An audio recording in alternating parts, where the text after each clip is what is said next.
तो आज की इस वीडियो में हम बात करने वाले हैं साकामोटो डेज़ एनीमे के बारे में। ये शो रिसेंटली पॉपुलर हुआ है इसकी क्वालिटी और इसके कैरेक्टर्स की वजह से। तो आज के इस वीडियो में हम बात करते हैं कि कैसा है शो और क्या चीजें हैं जो आपको पसंद आएगी इस शो के बारे में। तो चलिए शुरू करते हैं आज की इस वीडियो में। तो पहले बात करते हैं इसकी कहानी की। कहानी है तारो साकामोटो नाम के एक पुराने और बहुत पॉपुलर असैसिन की, जिसके बारे में कहा जाता था कि मतलब वो सबसे पावरफुल है।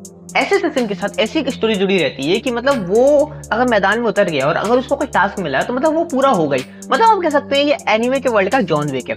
अब होता कुछ ऐसा है कि एक दिन इसको एक लड़की मिल जाती है एक डिपार्टमेंटल स्टोर में और उससे इसको प्यार हो जाता है और प्यार होने के बाद फिर वो शादी कर लेता है और सेटल हो जाता है। मतलब लाइफ उसकी सेटल हो जाती है कि भाई अब वो सब ये धंधे नहीं करेगा, लड़ाई वड़ाई छोड़ चुका है, मतलब वो रिटायर हो चुका है। अब उसको कोई मतलब नहीं है कि आगे वो लाइफ में क्या करेगा। ठीक है, इसकी ये बेसिक सी स्टोरी है। अब एक दिन होता कुछ ऐसा है कि उसका एक पुराना कलीग जो रहता है वो उससे मिलने आता है। एक लड़का रहता है और वो शिन नाम का कैरेक्टर रहता है। शिन जो है एक ऐसा लड़का है जिसके पास एक पावर है कि वो किसी के भी मन के थॉट्स पढ़ सकता है और वो मतलब कोई पुराना असैसिन है, वो भी बिल्कुल तारो साकामोटो जैसा ही है, लेकिन साकामोटो जितना पावरफुल नहीं है। उसका एक कलीग था, वो उसको कोई रेस करता है। साकामोटो बहुत टाइम तक बच्चे की तरह अपना पालता है उसको।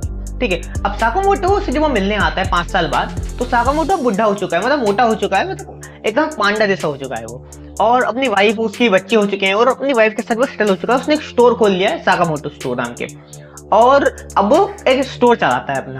ठीक है, नॉर्मल लाइफ जी रहा, लेकिन उसने ये असैसिन काम छोड़ा नहीं है। मतलब छोड़ तो चुका है वो, लेकिन होता कुछ ऐसा है कि जब शिन आता है उसके पास मिलने के लिए, तो शिन को ये टास्क मिलता है कि या तो वो साकामोटो को समझा ले कि वापस आ जाए, असैसिन बन जाए, नहीं तो अब साकामोटो को मरवा देंगे। और साकामोटो के ऊपर एक $1 बिलियन की बाउंटी भी लगी हुई है कि जो उसको मारेगा उसको इतना मिलेगा।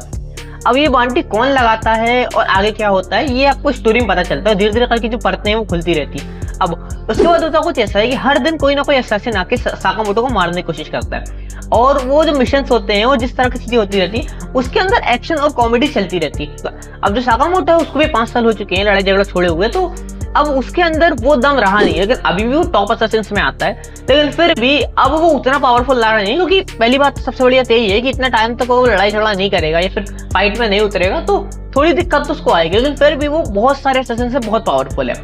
और आज भी जो उसका रौला है कि मतलब बंदा इतना पावरफुल था कि उसने जो अपने टाइम पे किया था कि अगर अब वो मैदान में उतरेगा तो वो सबकी स्थिति कर देगा। मतलब जैसा जॉन विक के साथ रहता था ना, बिल्कुल उसी तरह का इसके साथ भी रहता है। अब जब साकामोटो के ऊपर फिर से मिशन होने लगते हैं, लोग उसको मारने के आने लगते हैं, तो साकामोटो भी काउंटर अटैक करता है, लोगों को मारने लगता है। वो वापस असैसिन में उतर जाता है और वो काम वापस शुरू कर देता है जो उसने पहले करना बंद कर दिया था। लेकिन उसकी जो वाइफ है, जब वो उससे शादी करती है तो उसने उससे एक बात बोली थी कि तुम ये सब काम छोड़ दोगे। लेकिन जब उसकी वाइफ को ये बात पता चलती है कि अब इसके ऊपर बाउंटी लग चुकी है, तो वो भी बोलती है कि यार भाई अब कुछ नहीं कर सकते, अब फिर से साकामोटो को वो सब काम करना पड़ेगा। लेकिन साकामोटो कोई प्रॉपर असैसिन नहीं बनता है, मतलब वो सिर्फ अपने आप को बचाने की कोशिश करता है इस सब में। और इस तरह कहानी चलती रहती है और हर एपिसोड में नई परत खुलती रहती है, नए नए कैरेक्टर्स इंट्रोड्यूस होते रहते हैं। अब ये सब जो हो चुका है तो असैसिन जो है सारे साकामोटो को रोज मारने के लिए आते हैं और साकामोटो सबको निपटा देता है। और ये जो इसकी कहानी है, ये हर दिन हर एपिसोड के साथ अलग अलग असैसिन आते जाते हैं और कहानी चलती रहती है और आपको जो इंटरेस्ट है वो शुरू में बना रहता है। इसमें एक विलन भी है एक्स नाम का, ये स्कार कह सकते हैं, वो कैरेक्टर है, उससे साकामोटो की बाउंटी दी हुई है। वो मेन विलन है, पुराना एक बहुत पॉपुलर असैसिन है वो। और वो जो कैरेक्टर है वो उसका साकामोटो से भी एक रिलेशन है। तो आगे आपको धीरे धीरे चीजें पता चलती जाती है और शो की स्टोरी ऐसी चलती रहती है। अब बात करते हैं इसके कैरेक्टर्स के बारे में। देखो इसके कैरेक्टर्स बहुत सारे, मतलब इसमें इतने सारे कैरेक्टर्स हैं और हर कैरेक्टर का अपना एक कैरेक्टर है। मतलब आपको हर कैरेक्टर को देखते टाइम ना मजा आता है कि हर कैरेक्टर की अपनी पर्सनैलिटी। जैसे इस शो को जब मैं देख रहा था ना, मुझे जो शो की याद आई वो था बेन 10, खासतौर पर बेन 10 का जो एलियन फोर्स था।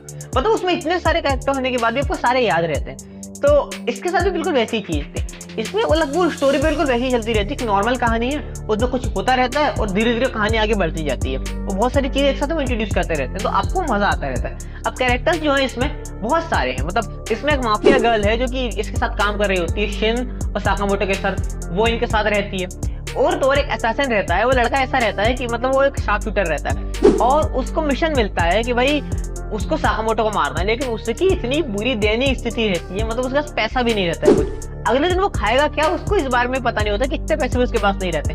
और तो और एक फनी इंसिडेंट इसमें होता है कि साकामोटो को जब वो मारने आता है तो साकामोटो को उसकी स्टोर पता चल जाता है कि भाई यहाँ पे साकामोटो रहता है। ठीक है, वो स्टोर पे आता है और जो शिन है, जो साकामोटो का पुराना पार्टनर है, वो उससे बोलता है कि यहाँ पे कोई साकामोटो नहीं रहता, क्योंकि साकामोटो का नॉर्मल नाम है, बहुत सारे स्टोर है यहाँ पे। ठीक है, तो उसका जो रिएक्शन रहता है, मतलब वो पहले तो उनकी तरफ देखता है और फिर वापस पलटता है, पर इतना इतना इमोशनल वो बना था, मतलब अब मेरा क्या होगा, आगे क्या करूंगा मैं, इसके बाद मेरे पास क्या कुछ बचा है कि नहीं, पैसे तो मेरे पास है नहीं, मतलब इस तरह से रोते हुए वो जाता है। फिर साकामोटो उसको बुलाता है और उसको एक रामेन का डिब्बा देता है कि भाई तू ये खा तो ले, कम से कम भूखा तो मत मर, मतलब। और उसके इस तरह से साकामोटो उसकी लाइफ बचाता है। और फिर जब उसको पता चलता है कि साकामोटो ही है ये, वो फिर उसको मारने की कोशिश करता है। पूरा एपिसोड चलता है जब वो साकामोटो शिन को मारने की कोशिश करता है, लेकिन मार नहीं पाता, क्योंकि साकामोटो फिर भी साकामोटो है, वो थोड़ी ना इन लोगों से हारेगा किसी हालत में। तो वो इन लोगों की स्थिति कर देता है और उसको भी एक तरह से अपनी कंपनी में काम पे रख लेता है कि भाई, मतलब साकामोटो के साथ ही मस्त काम है। वो जिसको भी हराता है और उसको लगता है थोड़ा ढंग का बंदा है, तो वो उसको अपनी दुकान पे काम पे रख लेता है कि हाँ भाई तू अपनी दुकान पे काम करेगा,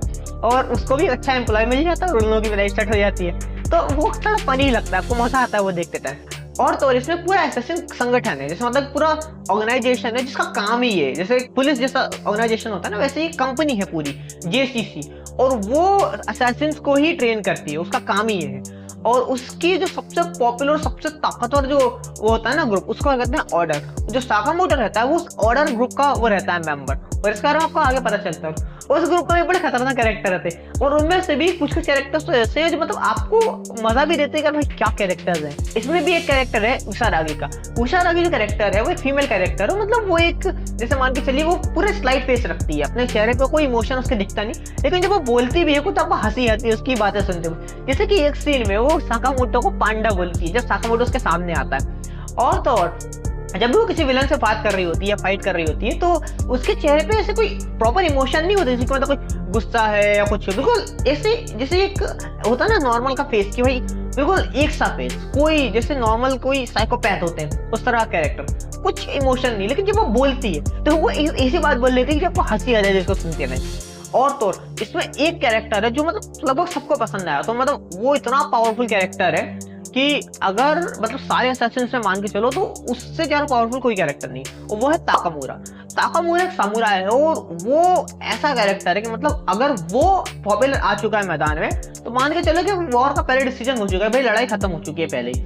मतलब वो जिस तरह से उसको दिखाया है, उसकी सॉर्समैन स्किल, मतलब भाई गजब है वो कैरेक्टर। वो जब तलवार लेके मैदान में उतरता है तो मतलब खेल खत्म ही है। वो एक सीन आता है जिसमें जहां पर ये सारे ऑर्डर के मेंबर्स हैं वो जा रहे होते हैं कहीं पे एक मिशन के लिए जा रहे होते हैं, और जो ताकामुरा है वो भी ऑटो के अंदर होता है, गाड़ी के अंदर ही होता है। और फिर होता कुछ ऐसा है कि मक्खी जो है वो ताकामुरा के बिल्कुल पास से गुजरती है, और ताकामुरा तलवार पकड़ता है, और जब वो स्लाइस करता है तो मक्खी तो मरती है, साथ साथ वो गाड़ी के ऊपर का पूरा हिस्सा काट देता है। मतलब इतना खतरनाक कैरेक्टर है वो। और तो उसकी पावर आपको तब पता चलती है जब जो जेसीसी के मेंबर्स हैं उनके ऊपर जो मेन विलन है उसकी टीम अटैक कर देती है, वो लगभग बहुत सारे मेंबर्स को, बहुत सारे असैसिन्स को मार देते हैं। फिर जब ताकामुरा मैदान में उतरता है, और ताकामुरा मतलब ऐसा नॉर्मली आता है, वो ऑटो से उतरता है, ऑटो से उतर के वो ऑफिस में घुसता है अंदर, और घुसता हुआ जब उसकी प्रेजेंस इन लोगों को फील होती है कि भाई वो बंदा आ चुका है, मतलब जो रिएक्शन आते हैं, तो पता ना कि उसका ऑरा ही इतना खतरनाक है। फिर वो जिस तरह से दोनों को हैंडल करता है, मतलब मेन विलन को भी और उसका जो मेंबर रहता है, चमचा रहता है, उसको भी, वही खतरनाक गजब कैरेक्टर है वो। इवन सो उसकी जो रिस्पेक्ट है वो साकामोटो भी करता है कि अभी ये कैरेक्टर है गजब। मतलब इस शो में ना एक्शन भी है, कॉमेडी भी है, और मतलब अच्छे अच्छे कैरेक्टर्स आपको इसमें देखने को मिलते हैं। तो अगर आप कोई ऐसा शो देखना चाह रहे हैं जो कि मतलब आपको टाइम पास कराए, मतलब आपको मजा तो दे लेकिन कोई ज्यादा लंबा ना लगे, ऐसा ना लगे कि यार भाई ये शो कभी खत्म ही क्यों नहीं हो रहा है, तो आप इस शो को जरूर देख सकते हैं। वैसे भी 2 ही सीजन है इसके, और ज्यादा बड़ा शो ये है भी नहीं। तो अगर आपको कुछ नया, कुछ अच्छा एक्सपीरियंस करना है, थोड़ा असैसिन में भी कुछ अच्छी कॉमेडी आपको देखना है, तो आप जरूर इस शो को देख सकते हैं। वैसे भी शो बड़ा मजेदार है, शुरू से एंड तक आपको बांध के रखता है और बोर बिल्कुल नहीं करता ये शो। तो अगर आप इस शो को देखना चाहते हो तो जरूर देख सकते हैं। अगर आपको वीडियो पसंद आया तो वीडियो को लाइक कीजिए, शेयर कीजिए, सब्सक्राइब कीजिए चैनल को, अपने थॉट्स बताइए कमेंट सेक्शन में। तब तक के लिए अपना ध्यान रखिए, तब तक के लिए राधे राधे।